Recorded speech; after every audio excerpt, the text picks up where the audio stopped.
नमस्कार, मी अनुजा. तुम्ही पाहत आहात मुंबई तक. गेल्या 9 ते 10 महिन्यांपूर्वी महाराष्ट्रात ज्या सगळ्या राजकीय घडामोडी घडल्या, जे सगळे राजकीय डावपेच आखण्यात आले, यावर देशाचं सर्वोच्च न्यायालय काय निकाल देतं, कोण चूक कोण बरोबर ठरणार, शिंदे की ठाकरे कोण जिंकणार, या सगळ्या घडामोडींकडे महाराष्ट्राचं लक्ष लागून राहिलेलं होतं, महाराष्ट्राच्या राजकीय वर्तुळाचं लक्ष लागून राहिलेलं होतं. आणि अखेर 10 महिन्यांनंतर यावर देशाच्या सर्वोच्च न्यायालयाने निकाल दिलेला आहे. हा निकाल 141 पानांचा आहे. हे संपूर्ण जजमेंट महाराष्ट्राच्या सत्ता संघर्षासंदर्भात जे जे सुप्रीम कोर्टाने म्हटलेलं आहे, हे संपूर्ण जजमेंट मुंबई तकच्या हाती आहे.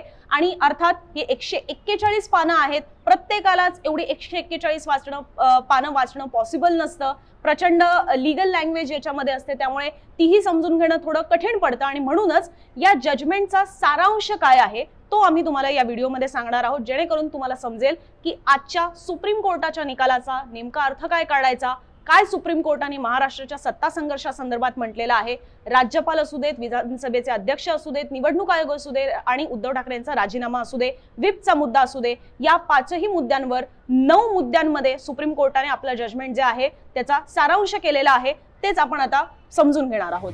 सगळ्यात पहिला मुद्दा असणार आहे तो म्हणजे की नबाम रेबिया केसचा. खरं तर या 5 मुद्द्यांमध्ये हा एक 6वा मुद्दा आपण पकडू शकतो. नबाम रेबियाचा हा सुद्धा मुद्दा आहे की जो सुप्रीम कोर्टामध्ये विचाराधीन होता. सुप्रीम कोर्टाच्या आर्ग्युमेंट्समध्ये दोन्ही बाजूने नबाम रेबिया केसच्या संदर्भात सुद्धा दाखले देण्यात आलेले होते. मुद्दा हाच होता की विधानसभा अध्यक्षांच्या विरोधात जर अविश्वासाचा प्रस्ताव असेल तर त्यांच्याकडे आमदारांच्या पात्र की अपात्रते या संदर्भात निर्णय घेण्याचा अधिकार राहतो की नाही. हा बेसिकली जिस्ट होता, ज्याच्यात नबाम रेबिया केसचा दाखला देण्यात आलेला होता. कारण की या केसमध्ये सांगण्यात आलेलं होतं की जर विधानसभा अध्यक्षांच्या विरोधात अविश्वास प्रस्ताव असेल तर ते आमदार पात्र की अपात्र या संदर्भात निर्णय घेऊ शकत नाहीत. आणि याचाच दाखला हा शिंदे गटाकडनं वारंवार सुप्रीम कोर्टामध्ये युक्तिवाद करताना वापरण्यात आलेला होता. आता आज यावर सुप्रीम कोर्टाने सगळ्यात पहिला मुद्दा हाच एक्सप्लेन केलेला आहे. जेव्हा घटनापीठ आज स्थापन झालं आणि त्याच्यावर निकाल जाहीर करायला सुरुवात झाली, स्वतः देशाचे सरन्यायाधीश धनंजय चंद्रचूड यांनी या निकालाचं वाचन केलेलं आहे. आणि त्यातला सगळ्यात पहिला मुद्दा होता हा नबाम रेबिया केसचा, ज्याच्यामध्ये सुप्रीम कोर्ट म्हणतंय the correctness of the decision in Nabam Rebia is referred to a larger bench of 7 जजेस. म्हणजेच काय, तर नबाम रेबिया केस संदर्भात आताच हे 5 न्यायमूर्तींचं जे घटनापीठ स्थापन करण्यात आलेलं होतं ते कुठलाही निकाल देणार नाही किंवा त्यावर भाष्य करणार नाही. की नबाम रेबिया संदर्भात सुद्धा त्या केसमध्ये सुद्धा सुप्रीम कोर्टाचं 5 सदस्यीय घटनापीठच होतं आणि म्हणून सेम सदस्य असलेलं घटनापीठ यावर निकाल देऊ शकत नाही. त्यामुळे हे प्रकरण 7 न्यायमूर्तींच्या घटनापीठाकडे आता वर्ग करण्यात येणार आहे. त्यामुळे या संदर्भात कुठलाही निकाल जो आहे तो इथे आजच्या आपल्या महाराष्ट्राच्या जजमेंटमध्ये सुप्रीम कोर्टाने दिलेला नाहीये. दुसरा मुद्दा आहे तो त्याच्यात म्हणताय की आपला हा प्रश्न होता की आमदार पात्र की अपात्र या संदर्भात सुप्रीम कोर्ट निर्णय देऊ शकतं का, हा प्रश्न उपस्थित झालेला होता. सुप्रीम कोर्ट त्यात हस्तक्षेप करू शकतं का, तर यावर सुप्रीम कोर्टाने म्हटलेलं आहे the court can not ordinarily adjudicate petitions for disqualification under the 10th schedule in the first instance. There are no extraordinary circumstances in the instant case that warrant the exercise of jurisdiction by the court to adjudicate disqualification petitions. The speaker must decide disqualification petitions within a reasonable period. थोडक्यात काय, तर आमदार पात्र की अपात्र 16 आमदारांची जी याचिका होती, हे 16 आमदार पात्र की अपात्रचा निर्णय जो आहे तो सरते शेवटी विधानसभा अध्यक्षांकडेच गेलेला आहे. विधानसभा अध्यक्ष राहुल नार्वेकर ठरवणार आहेत की या 16 आमदारांना पात्र ठरवायचं की अपात्र ठरवायचं. सुप्रीम कोर्टाचं म्हणणं आहे की आताच्या घडीला अशी कुठलीही परिस्थिती नाहीये की ज्याच्यामध्ये या प्रकरणात आम्ही सुप्रीम कोर्टाने हस्तक्षेप करावा. त्यामुळे आमदार पात्र की अपात्र हा निर्णय आता विधानसभा अध्यक्ष राहुल नार्वेकर ठरवणार आहेत. तिसरा मुद्दा, an MLA has the right to participate in the proceedings of the House regardless of the pendency of any petition for their disqualification. The validity of the proceedings of the House in the interim is not subject to the outcome of the disqualification petitions. हा पण एक महत्त्वाचा मुद्दा आहे. या 16 आमदारांच्या विरोधात पात्र की अपात्रता या संदर्भातली जी याचिका आहे ती आता सरतेशेवटी विधानसभा अध्यक्षांकडे जाणार आहे. पण प्रश्न उपस्थित होतो की जर त्यांच्यावर पात्र की अपात्रता या संदर्भातली याचिका केलेली आहे, त्याची प्रक्रिया सुरू आता होणार आहे, मग अशा परिस्थितीत हे आमदार विधानसभेचं जे कामकाज सुरू असणार आहे त्याच्यामध्ये सहभागी होऊ शकतात का, तर हाही मुद्दा सुप्रीम कोर्टाने स्पष्ट केलेला आहे की हे 16ही आमदार त्याच्यामध्ये सहभागी होऊ शकतात. विधानसभेचं जे कामकाज आहे, अधिवेशनं आहेत, या सगळ्यामध्ये हे 16 आमदार जे आहेत ते भाग घेऊ शकतात.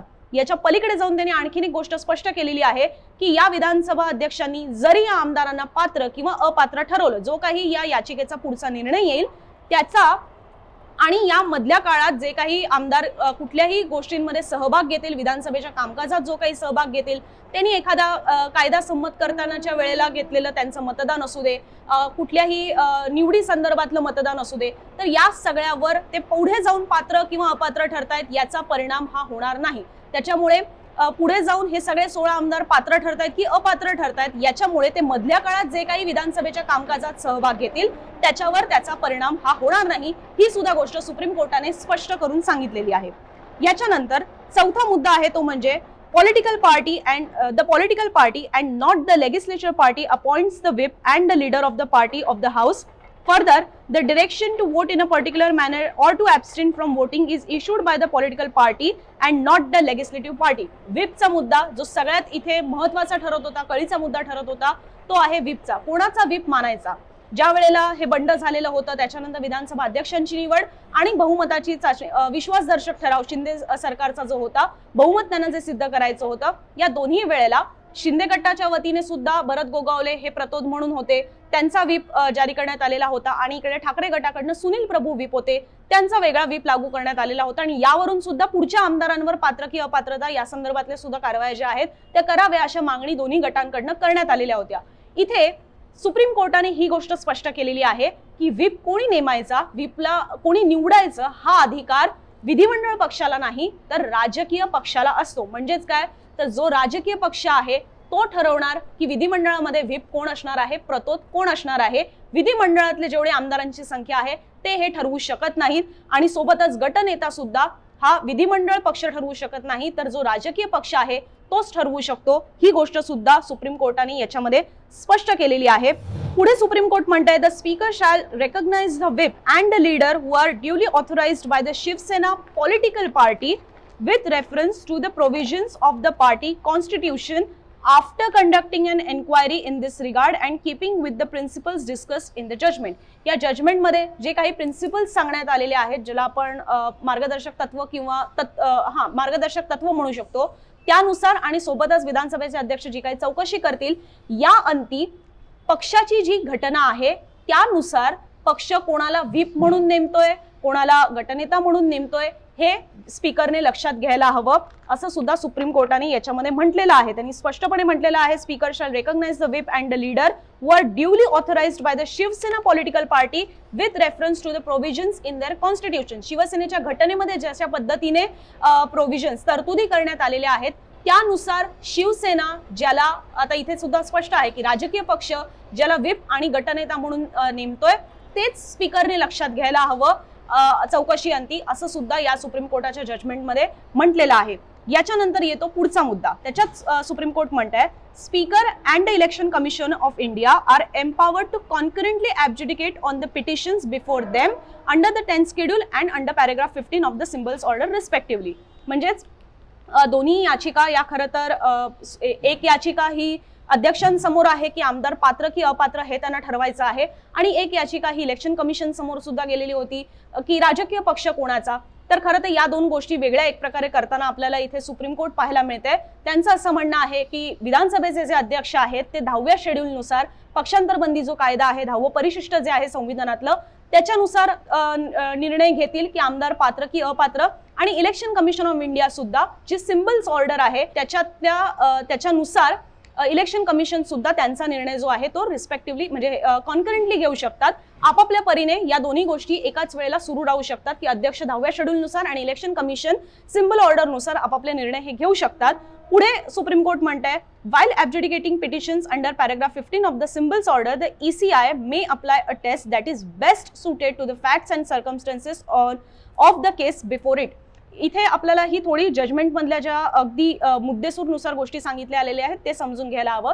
सुप्रीम कोर्टाचं बेसिकली असं म्हणणं होतं की इलेक्शन कमिशन ऑफ इंडियाने निवडणूक आयोगाने केंद्रीय निवडणूक आयोगाने ज्या पद्धतीने शिवसेना कोणाची हा निर्णय देताना सांगितलेलं होतं की आम्ही विधिमंडळ पक्षातलं जे संख्याबळ आहे ते लक्षात घेतलेलं होतं आणि राजकीय पक्षातलं संघटनात्मक संख्याबळ हे लक्षात घेतलेलं नव्हतं, पक्षाची घटना ही लक्षात घेतलेली नव्हती. तर हे कुठेतरी बरोबर नाहीये. केवळ विधिमंडळ पक्षाच्या आधारावर पक्ष कोणाचा हे ठरवता येऊ शकत नाही आणि म्हणून इथे ते असं म्हणतात की जसं इलेक्शन कमिशनने सांगितलेलं होतं की सादिक अली जजमेंटचा त्यांनी रेफरन्स घेतलेला होता, तर इथे इलेक्शन कमिशनचं असं म्हणणं आहे की इलेक्शन कमिशन समोर त्यावेळेला जी परिस्थिती असते, जो राजकीय पक्ष त्यांच्या समोर येतोय त्याच्या ज्या परिस्थितीमध्ये ती फूट पडलेली असते, तिथली जी परिस्थिती असते त्यानुसार जी योग्य पद्धत असते ती अवलंबली पाहिजे पक्ष कोणाचा हा निर्णय घेताना.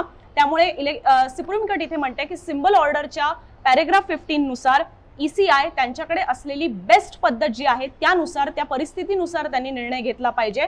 प्रत्येक वेळेला सादिक अली जजमेंट हेच त्याला माप ठरतं असं होऊ शकत नाही, असं सुद्धा सुप्रीम कोर्ट इथे म्हणताना पाहायला मिळतंय.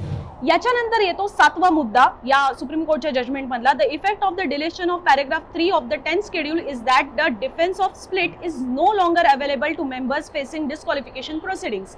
जे 10वं शेड्यूल आहे त्याच्यातला पॅरेग्राफ 3 जो होता स्प्लिट संदर्भातला, तो डिफेन्स जो आहे तो आता हे काही आमदार डिस्क्वालिफिकेशनच्या प्रोसेसमध्ये वापरू शकत नाहीत. The speaker would primer facie determine who the political party is for the purpose of adjudicating disqualification petitions under 10th schedule where 2 or more factions claim to be political party. एखाद्या राजकीय पक्षावर 2 किंवा त्याहून अधिक जण जर दावा करत असतील की आम्हीच खरा पक्ष आहोत, तर अशा परिस्थितीत जेव्हा आमदार पात्र की अपात्र हा निर्णय घेण्याची वेळ येते त्यावेळेला स्पीकरने, विधानसभा अध्यक्षांनी ठरवावं पहिले की राजकीय पक्ष नेमका कोणाचा आहे, कुठला आहे, हे त्या फक्त 10व्या शेड्यूल नुसार कारवाई करण्यापुरता स्पीकरने ठरवावं असं सुद्धा या ऑर्डरमध्ये सुप्रीम कोर्टाने म्हटलेलं आहे. याच्यानंतर येतो 8वा मुद्दा, सगळ्यात महत्वाचा या संपूर्ण सुप्रीम कोर्टाच्या जजमेंट मधला. तो येतो 8वा आणि 9वा मुद्दा, राज्यपालांच्या भूमिकेचा आणि उद्धव ठाकरे यांच्या राजीनाम्याचा. याच्यावर सुप्रीम कोर्ट म्हणते the governor was not justified in calling upon mister Thackeray to prove his majority on the floor of the house because he did not have reasons based on objective material before him to reach the conclusion that Mr. Thackeray had lost the confidence of the House. इथे supreme कोर्टाने हा सगळ्यात महत्त्वाचा मुद्दा मांडलेला आहे की राज्यपालांनी ज्या आधारावर उद्धव ठाकरे यांना बहुमताची चाचणी घ्यायला सांगितलेली होती ते कुठेतरी जस्टिफाईड नाहीये, ते मानण्यासारखं नाहीये, कारण की राज्यपालांकडे तेवढे इनफ मटेरियल्सच नव्हते ज्याच्या आधारावर ते उद्धव ठाकरेंना सांगतील की तुम्ही बहुमताची चाचणी घ्या. हा मुद्दा इथे त्यांनी म्हटलेला आहे. पुढे म्हणतायत however the status quo ante cannot be restored because Mr. Thackeray did not face the floor test and tendered his resignation. आम्ही ती परिस्थिती जैसे थे जी सुप्रीम कोर्टाने त्यावेळेला केलेली होती तिथे आम्ही पुन्हा जाऊ शकत नाही या कारणासाठी, कारण की उद्धव ठाकरे जे आहेत ते बहुमताच्या चाचणीला सामोरच गेले नाहीत, त्यांनी स्वतःहून राजीनामा दिलेला आहे. त्यामुळे आम्ही परिस्थिती पुन्हा एकदा पूर्ववत करू शकत नाही, आम्ही ठाकरे सरकार पुनर्स्थापित करू शकत नाही, हे इथे सुप्रीम कोर्टाने म्हटलेलं आहे. जिस्ट याच्यातला समजून घ्या. सुप्रीम कोर्टाने 2 गोष्टी अधोरेखित केलेल्या आहेत. एक की राज्यपालांनी बहुमताची चाचणीचा जो आदेश दिला तो चुकीचा होता, कारण त्यांच्याकडे तेवढे इनफ पुरावेच नव्हते की ठाकरेंनी बहुमत गमावलेलं आहे. त्यामुळे हा एक महत्त्वाचा ताशेरा ओढलेला आहे राज्यपालांवर. आणि दुसरी गोष्ट की आम्ही ठाकरे सरकार पुनर्स्थापित करू शकत नाही, कारण की उद्धव ठाकरे हे बहुमताच्या चाचणीला सामोरच गेले नाहीत आणि त्यांनी स्वतःहून राजीनामा दिलेला आहे. आता येतो सगळ्यात शेवटचा आणि महत्त्वाचा मुद्दा, शिंदे सरकारच्या संदर्भात जे सगळे शंका उपस्थित केल्या जात होत्या की सरकार राहणार की जाणार, सरकारला धोका आहे का, तर इथे सुप्रीम कोर्टाने स्पष्ट केलेलं आहे the governor was justified in inviting mister Shinde to form the government. आता याच्यातच त्याच्यामुळे स्पष्ट होते की जो वरचाच मुद्दा होता की ठाकरेंनीच राजीनामा दिला, ते बहुमताच्या चाचणीला सामोरं गेले नाहीत, त्याच्यामुळे नंतर जो मुद्दा येतो की त्याच्यानंतर राज्यपालांनी जे एकनाथ शिंदे यांना सत्ता स्थापनेचं निमंत्रण दिलं ते मग इथे कुठेतरी गव्हर्नरचा ते पाऊल मात्र बरोबर ठरतं, कारण की विद्यमान मुख्यमंत्री जे होते त्यांनी राजीनामा दिलेला होता आणि मग एकदा मुख्यमंत्र्यांनी राजीनामा दिला की राज्यपाल दुसऱ्यांना सत्ता स्थापनेचा दावासाठी बोलावू शकतात, निमंत्रित करू शकतात. हे पाऊल मात्र राज्यपालांचं बरोबर ठरलेलं आहे असं सुद्धा सुप्रीम कोर्टाने इथे अधोरेखित केलेलं आहे. आणि याच्या व्यतिरिक्त ज्या इतर सगळ्या पिटिशन्स आलेल्या होत्या त्या सगळ्या डिस्पोज झालेल्या आहेत, कारण की त्याही संदर्भातले सगळे मुद्दे या पिटिशनमध्ये अधोरेखित करण्यात आलेले आहेत, सांगण्यात आलेले आहेत, असं सुद्धा सुप्रीम कोर्टाच्या या ऑर्डरमध्ये म्हणण्यात आलेलं आहे. एकूण 141 पानांची ही ऑर्डर होती, ज्याच्यातला हा सारांश आम्ही तुमच्यासमोर ठेवलेला आहे. अर्थात या संदर्भात तुमचीही काही मतं असतील, तुमचं या सुप्रीम कोर्टाच्या निकालावर काय म्हणणं आहे कॉमेंट बॉक्समधून जरूर आमच्यापर्यंत पोहोचवा. अशाच महत्त्वाच्या बातम्या, त्यांचं विश्लेषण पाहण्यासाठी मुंबई तकच्या YouTube चॅनलला सबस्क्राईब करायला विसरू नका आणि mumbaitak.in या आमच्या वेबसाईटवरही सुप्रीम कोर्टाच्या निकालासंदर्भातल्या सविस्तर बातम्या आहेत, आम्ही तिथे त्या अपलोड केलेल्या आहेत, त्याही बातम्या वाचायला विसरू नका. फेसबुक, ट्विटर, इंस्टाग्रामच्या मार्फत सुद्धा तुम्ही आमच्यासोबत जोडले जाऊ शकता. बघत रहा मुंबई तक.